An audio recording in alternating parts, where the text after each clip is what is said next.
दोस्तों लिकोरिया महिलाओं में होने वाली एक आम बीमारी है जिसमें महिलाओं की वजाइना से एब्नॉर्मल डिस्चार्ज होने लगता है, यानी कि सफ़ेद चिपचिपा पानी निकलने लगता है। अच्छा, कई बार ये क्या होता है कि एलोइस पानी यानी कि हल्का पीला और गाढ़ा सफ़ेद होता है, जिससे व्हाइट डिस्चार्ज या फिर लिकोरिया के नाम से जाना जाता है। गाँव वगैरह में इसे पानी जाना के नाम से जानते हैं कि यानी पानी जा रहा है। और हाँ, आपको बता दूं कि ये कोई बीमारी नहीं होती बल्कि अन्य दूसरी बीमारियों का संकेत होता है, यानी कि हमारी बॉडी में किसी दूसरी बीमारी को इंडिकेट करता है कि कहीं न कहीं हमारी बॉडी में कोई इन्फेक्शन या फिर कोई अन्य बीमारी हुई है, इससे ये पता चलता है। देखिए, अगर ये एक लिमिट में डिस्चार्ज हो रहा है, तो ये कोई बीमारी नहीं है, बल्कि एक नेचुरल प्रोसेस है, जो सभी महिलाओं में होता है। लिमिट डिस्चार्ज का मतलब ये है कि पीरियड आने से 1-2 दिन पहले या फिर पीरियड जाने के 2-3 दिन बाद तक अगर ये डिस्चार्ज हो रहा है और वो भी एक फिक्स अमाउंट में, ऐसा नहीं कि बहुत ज़्यादा डिस्चार्ज हो रहा है, तो ये एक नॉर्मल कंडीशन है। इसमें आपको डरने या फिर घबराने की कोई ज़रूरत नहीं है। ऐसा तब होता है जब पीरियड आता है तो ओवम वगैरह रिलीज़ होते हैं और साथ ही जो ब्लड निकलता है तो उसमें इन्फेक्शन वगैरह होने का चांस रहता है। तो हमारी बॉडी ये नेचुरली प्रोसेस करती है कि जिससे कोई इन्फेक्शन या फिर कोई बीमारी वगैरह ना होने पाए। अब अगर हम आपको इसको साइंस के हिसाब से समझाएँ तो वजाइना की इस पूरी एरिया में, जो आप वजाइना देख रहे हैं ना, इसके पूरे एरिया में पीएच एसिडिक मीडियम होता है। साथ ही वजाइना में कुछ अच्छे बैक्टीरियाज़ भी होते हैं, जैसे कि बैसिलस, कैनिडा एल्बिकेंस वगैरह, जो वजाइना को हेल्दी और साथ ही इन्फेक्शन वगैरह से भी बचाते हैं। अब अगर इसके पीएच की बात करें तो 3.8 से 4.5 या फिर 5 होता है, ये नॉर्मल कंडीशन में होता है। अगर ये पीएच वैल्यू किसी कंडीशन में गड़बड़ हो जाती है तो जो भी हमारा अच्छे बैक्टीरियाज वगैरह होते हैं वो किल हो जाते हैं या फिर अच्छे से वो प्रोटेक्ट नहीं कर पाते हैं। तो उस वजह से भी ये बीमारी वगैरह होने लगती है। आगे हम डिस्कस करेंगे कि कितने टाइप्स की ये सारी चीज़ें होती हैं, क्या सिम्पटम्स वगैरह दिखाई देते हैं, सारी चीज़ें हम आगे डिस्कस करेंगे। तो प्लीज़ वीडियो को लास्ट तक ज़रूर देखिएगा। और ज़्यादातर ये जो बीमारी है, यानी कि ये जो ल्यूकेरिया है, वो इस फंगस के कारण ही होता है, जिसका नाम है कैंडिडा अल्बिकेंस। देखिए, क्या होता है कि जब भी हमारी बॉडी में यानी कि वेजाइनल एरिया में इन्फेक्शन वगैरह होता है, फिर कोई और अदर रीजन से कुछ भी इन्फेक्शन वगैरह हो रहा है, तो इस फंगस को लगता है कि हमारी बॉडी में जो इन्फेक्शन हो गया है, यानी कि वेजाइनल एरिया में जो इन्फेक्शन वगैरह हुआ है, उसको हमें प्रोटेक्ट करना है। अच्छा, ये प्रोटेक्ट भी करता है, तो उस प्रोटेक्शन के चक्कर में क्या करता है कि अपनी संख्या, यानी कि इसकी जो संख्या होती है वो ज़रूरत से ज़्यादा अपनी संख्या को बढ़ा लेता है। तो ये जो फंगस है ज़रूरत से ज़्यादा संख्या बढ़ा लेता है, तो इस फंगस की वजह से ये बीमारी जो है वो होने लगती है कई बार। क्या होता है कि जब ये संख्या ज़्यादा बढ़ा लेता है तो जो हमारा जो पीएच लेवल है वो डिस्टर्बेंस हो जाता है। ठीक है? तो ज़्यादातर ये जो बीमारी है ल्यूकेरिया जो है वो इसी की वजह से होता है। आगे हम सारी चीज़ों को डिस्कस करेंगे कि किन-किन रीज़न से ल्यूकेरिया होता है। क्या ट्रीटमेंट वगैरह दिया जाता है, क्या मेडिसिन वगैरह यूज़ किए जाते हैं, साथ ही क्या सावधानी वगैरह आपको रखनी होगी जिससे कि आपको इन फ्यूचर कभी आपको ल्यूकेरिया वगैरह ना हो। क्या डाइट वगैरह लेते हैं, सारी चीज़ें हम आपको डिटेल में बताएँगे, तो इसीलिए प्लीज़ वीडियो को लास्ट तक ज़रूर देखिएगा। तो चलिए, सबसे पहले इसके हम सिम्पटम्स की बात कर लेते हैं कि यानी कि क्या-क्या लक्षण दिखाई देंगे आपको, जिससे आप पता कर पाएँगे कि आपको ये जो हुआ है वो सीरियस प्रॉब्लम है या फिर नॉर्मल कंडीशन है। तो देखिए, अगर आपको ये डिस्चार्ज बहुत ज़्यादा हो रहा है और इसका कलर भी चेंज है, साथ ही स्मेल या दुर्गंध वगैरह आ रही है, जो भी हमारा वजाइनल एरिया है उसमें लालिमा यानी कि चकत्ते टाइप हो गए हैं और खुजली वगैरह हो रही है। साथ ही आपको पेशाब में जलन या फिर दर्द वगैरह हो रहा है, तो भी एक सीरियस कंडीशन है। जब भी आप सेक्स कर रहे हैं, सेक्स के बाद अगर आपको ब्लीडिंग वगैरह हो रही है, तो भी ये कंडीशन हो सकता है कि आपको ल्यूकेरिया हो जाए। अगर आपको बहुत ज़्यादा थकान लग रहा है, फ्रीक्वेंसी ऑफ यूरिनेशन, अगर आपको बहुत ज़्यादा बार-बार यानी कि हर 10 मिनट, 5 मिनट पे आपको पेशाब लग रहा है, तो भी ये कंडीशन हो सकता है कि आपको ल्यूकेरिया होने के चांसेस हो सकते हैं या फिर ल्यूकेरिया हो सकता है। मेंस्ट्रुअल साइकिल जो होता है वो डिस्टर्ब हो जा रहा है, यानी कि आपकी जो पीरियड का टाइमिंग है वो गड़बड़ हो गया है। जैसे कि अगर आपका मान लीजिए 10 को आ रहा था तो अब 15 और 20 को आ रहा है, तो इस तरह से जो टाइमिंग होता है पीरियड का वो गड़बड़ हो जा रहा है, तो भी आपको चांस है कि आपको ल्यूकेरिया हो सकता है या फिर ल्यूकेरिया होने वाला है। तो अगर आपको ये सारी प्रॉब्लम देखने को मिल रही हैं, तो ये एक सीरियस प्रॉब्लम है और आपको इस चीज़ को डॉक्टर को तुरंत दिखाना चाहिए या फिर गायनेकोलॉजिस्ट से संपर्क करना चाहिए। तो सबसे पहले हम ये बात कर लेते हैं कि ल्यूकेरिया यानी कि ये जो बीमारी है, यानी कि जो व्हाइट डिस्चार्ज है, ये किन-किन कारणों से होता है। तो देखिए, जब भी आप फेमिनिन हाइजीन स्प्रे वगैरह का प्रयोग करते हैं, एक स्प्रे आता है जो कि बेसिकली वॉश करने के लिए यूज़ में लाया जाता है, जिसको फेमिनिन के नाम से जाना जाता है।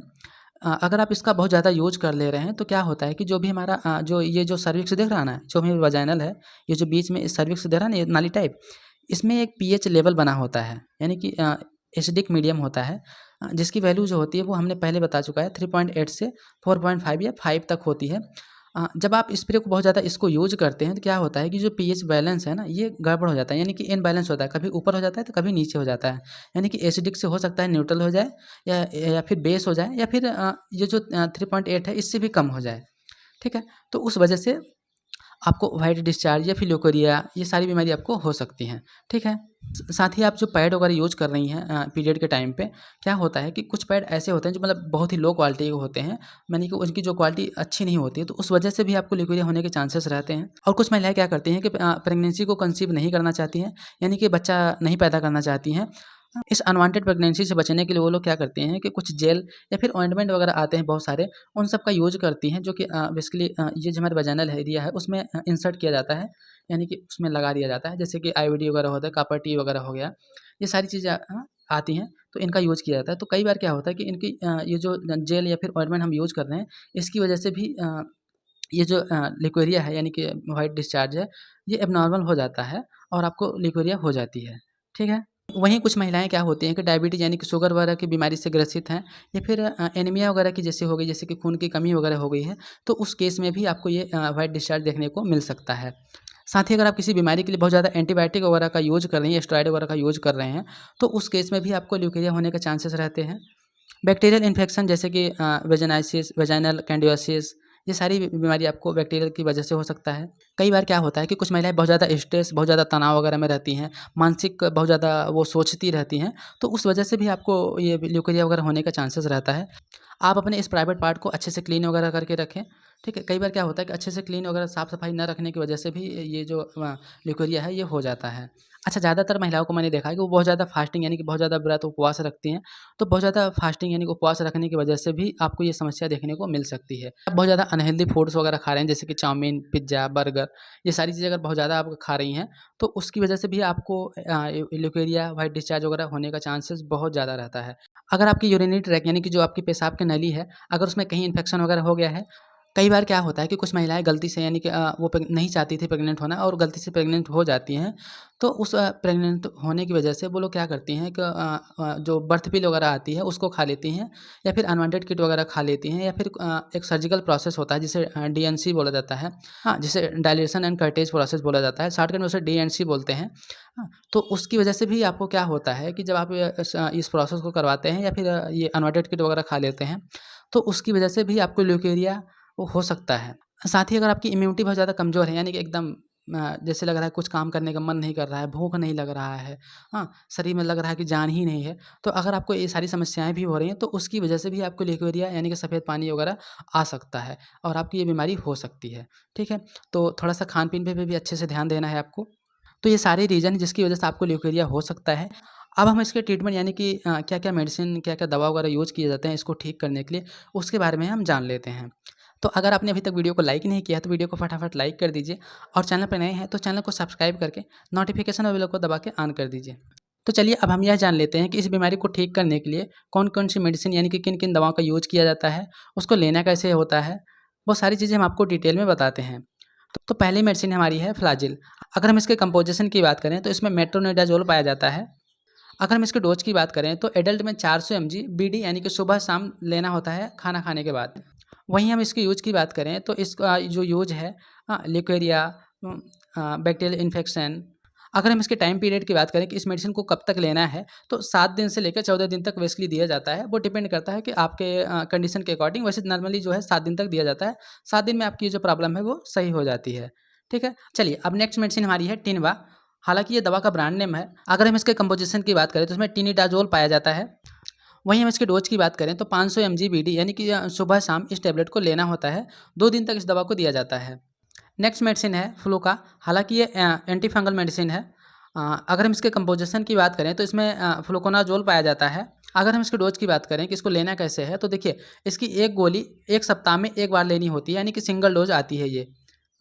हाँ। इसके यूजेज की बात करें तो white discharge, fungal infection, vaginal east infection में ये बेसिकली काम करती है। हालाँकि फंगल इन्फेक्शन में बहुत ज़्यादा अच्छा रिज़ल्ट देती है। चलिए अब नेक्स्ट मेडिसिन की बात कर लेते हैं। तो नेक्स्ट मेडिसिन हमारी है क्लोसिब। क्लोसिब जो ये दवा का ब्रांड नेम है। अगर हम इसके कंपोज़िशन की बात करें तो इसमें क्लोट्राइमाज़ोल पाया जाता है। वहीं हम इसके डोजेज की बात करें तो 1 टैबलेट यानी कि 1 गोली वजाइनल में रखा जाता है, यानी कि वजाइना के अंदर इस गोली को रखा जाता है। और ये टैबलेट को जब भी रखा जाता है तो ज़्यादातर कोशिश किया जाता है कि रात में रखें और रख के सो जाइए आप, यानी कि लेट जाइए। ठीक है? इसके यूजेज की बात करें तो ये भी फंगल इन्फेक्शन, वजाइनल इन्फेक्शन में बहुत अच्छा रिजल्ट देती है, जैसे कि फ्लुकोनाज़ोल है। हालाँकि ये उसी क्लास की मेडिसिन है। तो ये तो था कि ल्यूकोरिया हो गया है, वजाइनल डिस्चार्ज हो रहा है, एब्नॉर्मल डिस्चार्ज हो रहा है, वेजाइनल इन्फेक्शन हो गया है, तो इन सबको ठीक करने के लिए इन मेडिसिन का यूज़ किया जाता है। हाँ, इसके अलावा आपको कुछ सिम्प्टोमेटिक ट्रीटमेंट भी करना चाहिए, जैसे कि अगर मान लीजिए पेशेंट को गैस वगैरह बन रही है, तो गैस को ट्रीट करने के लिए एसिलॉक, रैबिप्राज़ोल, पेंटिप्राज़ोल, हाँ, यानी कि मार्केट में डीएसआर वगैरह के नाम से आते हैं, पेंटअप डीएसआर वगैरह के नाम से आते हैं। हाँ, इनको यूज़ करना चाहिए। साथ ही पेशेंट के लक्षण में अगर खून की कमी दिख रही है, यानी कि एनीमिया का सिम्पटम दिख रहा है, तो Dexorange capsule 1 capsule OD per day दिया जाएगा, और साथ में आप डेक्सोरेंज सिरप भी दे सकते हैं, और इसकी जो डोज़ रहेगी वो 2 चम्मच बीडी, यानी कि सुबह-शाम दिया जाएगा 2-2 चम्मच। इसके अलावा अगर और कोई सिम्पटम्स दिख रहा है, यानी कि दर्द वगैरह हो रही है, तो दर्द के लिए आप एस्क्लोपेरा, डाइक्लोपेरा इन सब का यूज़ कर सकते हैं। तो आज की इस वीडियो में हमने आपको ल्यूकेरिया के बारे में अच्छे से एक्सप्लेन किया है, वो भी सरल भाषा में कि ल्यूकेरिया क्या होता है, हाँ?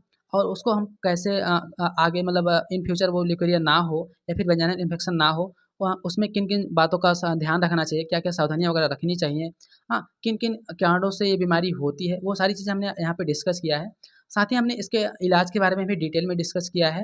हाँ, फिर भी अगर आपका कोई डाउट रहता है, तो आप हमसे कमेंट कर सेक्शन में कमेंट करके पूछ सकते हैं। तो आई थिंक ये वीडियो पसंद आई होगी। वीडियो पसंद आई है तो वीडियो को लाइक कर दीजिए, और चैनल पर नए हैं तो चैनल को सब्सक्राइब करके नोटिफिकेशन वाली बेल को दबा के ऑन कर दीजिए, ताकि दवाइयों और बीमारियों से जुड़ी इस तरह की जानकारी आपसे मिस ना हो पाए।